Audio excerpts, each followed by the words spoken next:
Hey, what's going on, guys? So today I'm talking about the coolest knife that I've handled all year.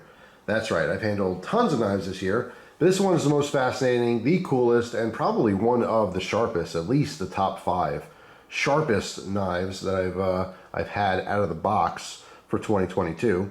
This is a WINTERBLADE Factor. Now, if you're thinking to yourself, well, what the heck is that? I've never heard of WINTERBLADE knives. You're not on Instagram, or you just happen to miss out.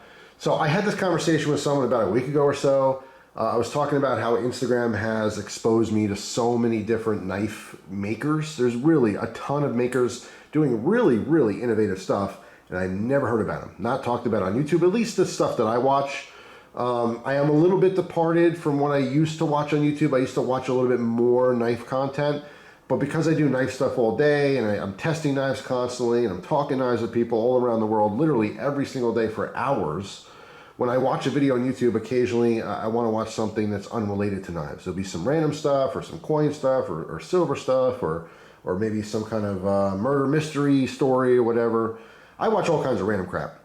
It's almost like you would think that the football player, right, would be watching non-stop football-related stuff 24/7, but no, sometimes they want to break away from football and they want to, watch a horror movie, or a love movie, a story, or something, who knows. Anyway, I'm babbling on there, but what I'm saying is that there's just a ton of people who are only on certain social media. There might be a knife guy that only posts on Reddit. There might be a knife maker that only has a Facebook page. There might be a knife maker that only makes YouTube videos, and everyone on all the rest of the internet have no idea about it because they don't watch YouTube. So it's just one of those things. But I have to say, being on Instagram for all these years, I really have been exposed to so many awesome makers. But I had the opportunity to try this out. I knew I wanted to try one the second I saw a video on Instagram, literally scrolling through mindlessly like a zombie, sitting on the toilet, as most of us do, just sitting there waiting for things to happen. And I'm looking through, video after video after video, right, like the whole world does, mindlessly. And I saw this this knife, and I thought, whoa! I stopped on it, I looked at it, then I researched it. It's just super cool. So this is the Factor. So let me jump right in and show you the knife, right? Other people are like, dude, this guy's just talking and talking. Show us the knife, man. Show us the knife. Well, here's the knife.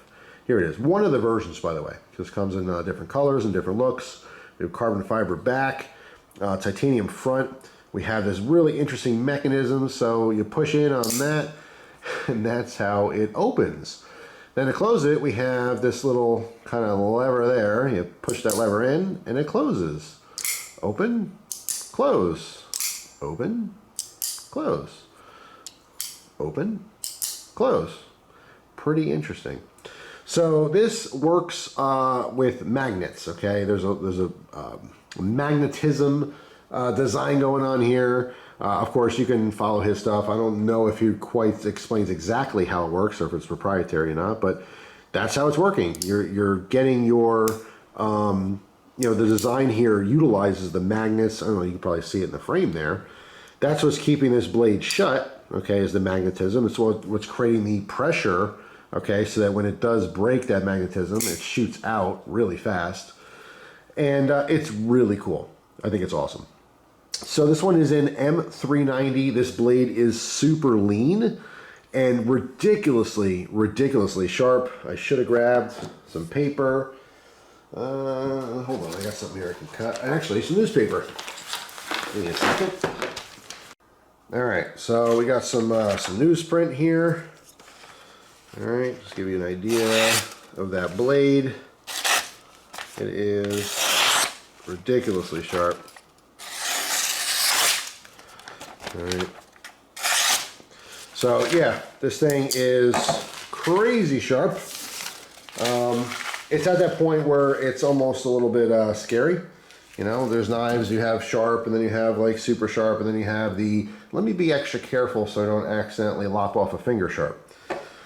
So, and by the way, that's not touched up yet. This was probably used, well, I did strop it.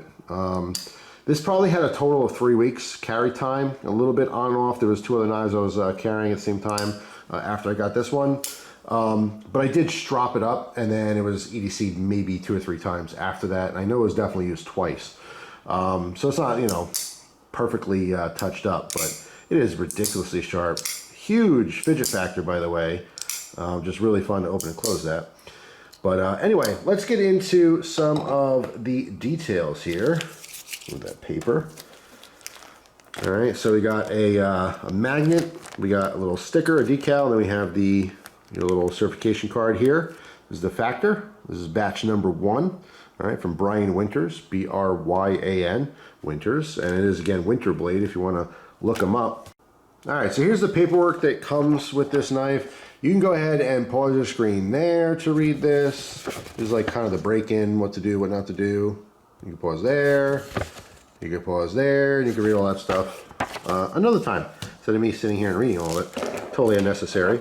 Now, one thing I do want to note, which I think is pretty cool, that's mentioned in the paperwork, if you do read that, is this little actuation bar, let's call it. This actually cans out, and what he suggests you can do is this little slot that's cut in here, you can add a tritium vial. All right, so if you want this to glow at night, you know, in any dark situation, which is kind of cool because that's what you're using to get the blade out. So, you know, if you take this out in a dark room or outside at night or something, you can easily see that it would be glowing. Just a kind of a cool option. So you can do that. This arm lifts out. You buy one on Amazon or eBay or something like that. Get the appropriate size. Just kind of slip it in and push that back. And the magnet obviously keeps it, so it's not going to accidentally come out. Just really interesting. It's just hard to explain how nice this is. There's zero play at all once this thing is open. All right, and then again, to close that or disengage the lock, we just have that little bit of movement that's right here. It actually feels like very tactile. I don't know, there's a good like crisp little feeling there when you release that, okay? And you can see again from magnets that's on top there on the inside of the frame. When you let go, it wants to pop back up. All right, so disengage the lock. This is super, super smooth, so it just drops closed. And again, pushing here, pushes through. You can see this whole arm here. Well, if I pull it out, you can see. So this is pushing on the back of the blade, okay, when it's in the closed position. It builds up the tension, all right? So the magnet's keeping it shut, so it's not gonna accidentally open. That's your retention as well. But that end ends up pushing. You push it slowly and slowly and slowly, and it releases. And when it finally does release, because it's such a smooth action on this guy, I mean, it's like glass. It is ridiculously smooth. But yeah, it shoots it out into the lock position. All right. So yeah, I mean, there's a massive fidget factor here, but once you get beyond that, it's actually very comfortable to use. All right, you can see the flat pocket clip that's on here. It carries very nicely. It is kind of a shorter knife. So when you're carrying, it's not a deep concealed clip or anything like that. When you're carrying, you do have a little bit of that poking out. But it's against the carbon fiber scale on the back. It is very thin, but it is easily flexible. Had no problems at all with cargo shorts. That was most of my carry when I was wearing. But it's got just a really cool look to it, a very futuristic design. You can see the color matching between the back spacer, the insert for our little locking mechanism, as well as this pivot. Just super cool. Very clean look, very interesting design, and the use of magnetism, which is fascinating to me, and I think it's a fantastic idea. Now, this is just one of the models from WINTERBLADE. If you watch him on Instagram, you can see all kinds of really interesting stuff. So I do highly recommend following him on Instagram or any other social media you might find him on. These run in the $375 range. From what I understand, the first batch sold out immediately, like literally within minutes. There was that much interest, so he did a second batch, and if I'm not mistaken, I believe the second batch pre-orders, they're not even made yet, the pre-orders are sold out already. So this is something you have to kind of keep your eye on the secondary market, or, you know, again, follow him on social media and make sure that if he's doing another drop or something, you know about it beforehand. I want to make the video just, you know, talking about it because I was thoroughly impressed. I did show this on Instagram, but after, you know, actually using it for a while, I wanted to talk about it a little bit. It is every bit of cool as you would think it would be. But again, it's going to be a little bit harder to obtain. It's not like you just, you know, hop on a dealer's site and buy one of these things. Hopefully in the future that happens, you know, where he makes a larger batch, a bigger run of them, and maybe it does go to one of the major dealers. But I'm sure you can check out his website or, again, Instagram. The problem with some of these guys who have, you know, such a following is, you know, they'll show their progress. I mean, it's not a problem, obviously. Not having enough knives to keep selling to everyone because they're constantly being sold out is not really a problem. That's a good thing, right? The issue, I would say, if you're interested in it, is, you know, they show their progress, they'll show a design, everyone gets super hyped. So now you have a following, you have a group of people over here that want to buy it, and then you say, okay, well, I'm going to make these available, and there's only a certain amount. They're sold out immediately, just like that, like all these different knife drops. You build it up, and it's not like on purpose. They're not trying to build up a bunch of hype to sell their knives. They're just making knives and selling them. It's good business practice to mention it beforehand, because when people know, hey, it's going to be available, you get hyped, you get hyped, you get hyped, and then boom, they're all gone. It happens with the Balisongs drops. It happens with, you know, these limited edition drops. And it's not just the knife world. It's all kinds of different hobbies. People talk about something. You know, it used to be a new knife comes out and they made X amount of them, whatever, and you just see them. And then once they're available for sale, I'm talking like in the 90s and early 2000s and stuff. Once they're available for sale, people start buying them. Then they start talking about them. Then they hype them up. But at that point, people have naturally, you know, just had purchased them. Not anymore. Now something gets talked about beforehand, and then when it's available for sale, you already have a bunch of sharks in the water ready to bite. You know what I'm saying? And then what happens with that is you get the flippers. You get the people who have a side hustle of buying this stuff and flipping it for more money. They're already, you know, chomping at the bit. They're just, they're waiting for the drop. They're buying 5, 10, 20 of these things. And then, you know, all of a sudden it's sold out. There's a huge demand over here, just a very little supply, and all the people who flip stuff, because they're out there. There's just like every other hobby, just like the shoe game and all that stuff, there's knife flippers, and that's what they do. You might just be really into it and you want to buy a couple and maybe figure, oh, well, I'll flip it and I'll use that money to buy new knives, you know. There's no shame in it. It's just what it is. I don't particularly like it, but we live in a free market, you know.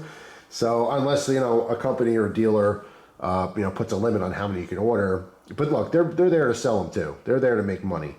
So it just is what it is. But it's just one of those things. I want to make the video just to say, I know it's a little unfortunate because people are going to be interested and want to buy the knife, but it's going to be very difficult to find.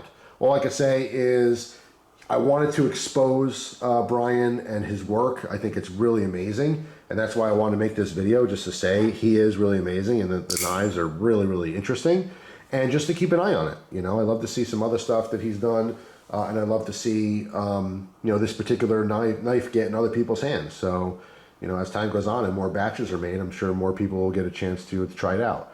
But it's more about just talking like, hey, go on Instagram, type in knife, type in these different hashtags, follow a knife maker, and then look at who the knife maker is following. Because guess what? Knife makers are friends with each other.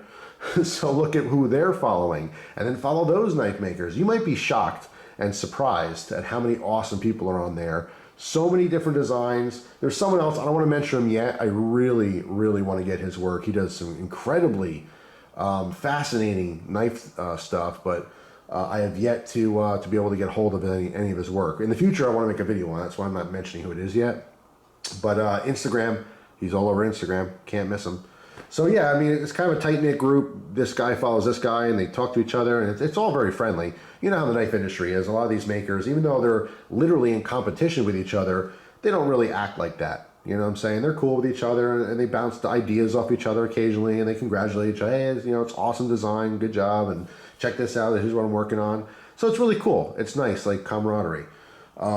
It is kind of a brotherhood, even though these guys literally, I mean, if you're buying this guy's knife, it's less people to buy your knife. So it is direct competition, but they don't act like that.